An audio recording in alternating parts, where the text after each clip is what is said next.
جو اسلام کے اندر ہو، جسے اسلام کا معجزہ سمجھا جائے، جسے اسلام کا چمتکار سمجھا جائے، مجھے ایک چیز بتلا دی۔ تو حافظ صاحب مجھ سے پوچھ رہے تھے کہ مولانا اس طرح کی بات ایک صاحب کہہ رہے تھے۔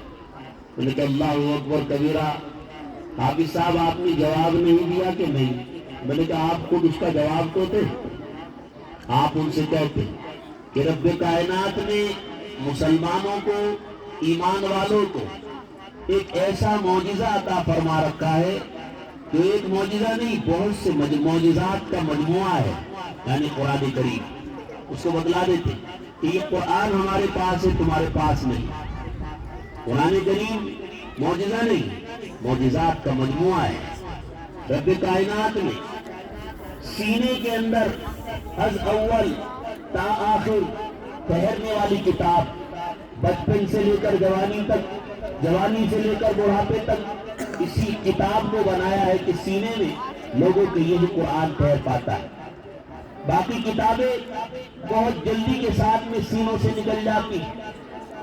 آپ دنیا کے، عیسائی دنیا کے سب سے بڑے رہبر، سب سے بڑے مذہبی رہنما جو ان کے پوپ ہیں، جو اٹلی میں رہتے ہیں، اگر آپ ان کے پاس بھی جائیں گے اور جا کر کے آپ ان سے سوال کریں گے کہ جناب مجھے بتلائیے، آپ انجیل کی تلاوت کرتے ہیں، انجیل کو اپنی مذہبی کتاب مانتے ہیں، انجیل کی تعلیمات پر عمل کرتے ہیں، آپ ہمیں یہ بتلائیے کہ انجیل آپ کے سینے میں محفوظ ہے؟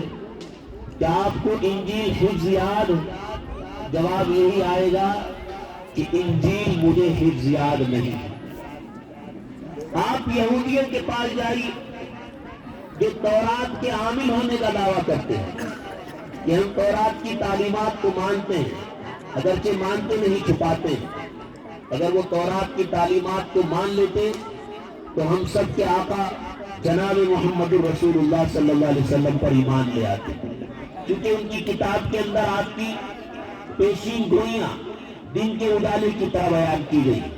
قرآن کریم میں اللہ نے فرمایا یعرفونہ کما یعرفون ابناءہم، وہ آخری پیغمبر کو ایسے پہچانتے ہیں جیسے آدمی اپنی اولاد کو پہچانتا ہے، اپنی اولاد کے اولاد ہونے میں کسی کو شک نہیں ہوتا۔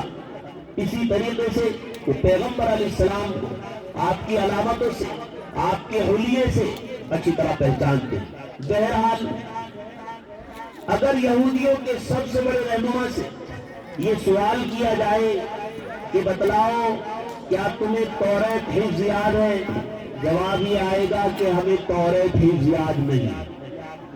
لیکن قربان جائیے اللہ کی رحمت کے کہ اس نے ہمیں ایک ایسی کتاب عطا فرمائی کہ اس نے اس کتاب کو بچوں کے سینوں میں، جوانوں کے سینوں میں اور بوڑھوں کے سینوں میں محفوظ کر رکھا ہے۔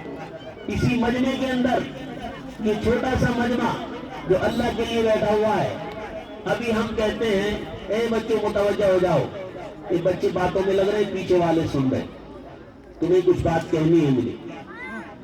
اب یہ مجمع بیٹھا ہوا ہے مسلمانوں کی ایک بستی کا، اور بہت دشوار گزار سفر، بہت دور کی بستی ہے، پہاڑوں کے چاروں طرف بستی ہے۔ اللہ اکبر! اس مجمع کے اندر اگر ہم کہیں کہ بھائی اس مجمع میں حافظ قرآن کتنے، ادھر ہاتھ اٹھاؤ، حافظ قرآن، قرآن کے حافظ کتنے ہیں، بوڑھے ہو یا جوان، سب بتلاؤ۔ 1 2 3 4 5 6 7 8 9 10 گنتے رہو گے تو کتنے ہاتھ اٹھ رہے ہیں؟ یہ اور اسٹیج پر بھی بہت سارے ہاتھ اٹھ رہے۔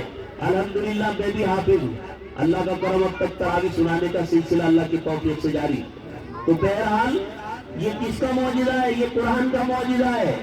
محلے محلے کے اندر حافظ، گلی گلی کے اندر حافظ، شہروں میں حافظ، اور ملک کے حافظوں کو اگر شمار کیا جائے تو ایک بہت بڑی ٹیم لگانی پڑے گی کہ جاؤ شمار کر کے آؤ انڈیا میں کتنے حافظ ہیں، اور اتنے وہ ٹیم شمار کرے گی، اتنے انڈیا میں 1000 حافظ اور تیار ہو جائیں گے۔ الحمدللہ یہ قرآن کا زندہ موجودہ، اور اللہ نے قرآن کریم میں ایسی چیزیں قیامت تک کے لیے بیان فرما دی جو اس وقت رونما نہیں ہوئی تھی۔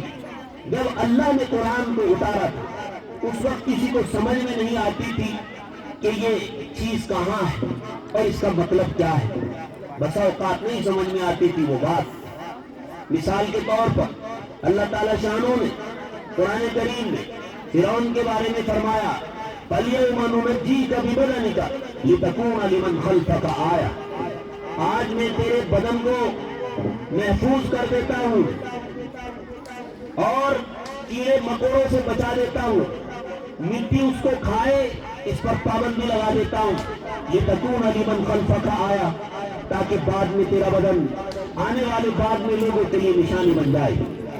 چنانچہ آپ دیکھیں فرعون کا بدن تقریباً آج سے 150 برس پہلے دریافت کر لیا گیا تھا، وہ کسی مقبرے کے اندر دبا ہوا ملا اور اس کے بدن پر نمک کے نشان تھے۔ سائنٹسٹوں نے اس بات کی تصدیق کی کہ یہی وہ فرعون ہے جس کا قرآن میں ذکر ہے، رامسیس الثانی۔ فرعون تو وہاں کے بادشاہوں کا لقب ہوتا تھا اور اس کے بدن پر نمک کے نشانات بھی پائے گئے۔ سائنٹسٹوں نے اس بات کی تصدیق کی کہ واقعی جو قرآن میں بیان آیا ہے کہ اللہ نے فرعون کو اور اس کی قوم کو دریا کے اندر ڈبا دیا، اس کی دریا میں ڈوبنے سے موت ہوئی۔ قرآن کے معجزات رہتی دنیا تک باقی رہے گی۔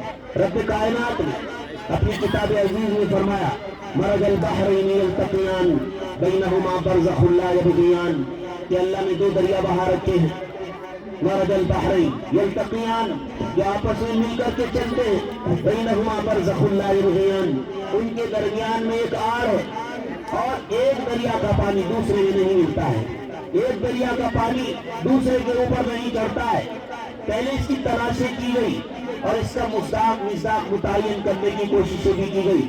آج ٹیکنالوجی کا زمانہ ہے، اس کی بہت ساری تفسیریں کی جاتی تھی کہ یہ جو ہمارے کھاری سمندر ہیں، جب ان میں جب اس کا پانی باہر آتا ہے تو ہمارے نالوں پر ندیوں پر چڑھ جاتا ہے اور آپس میں مل جاتا ہے، جب اس میں جذر ہوتا ہے واپس چلا جاتا ہے تو آپس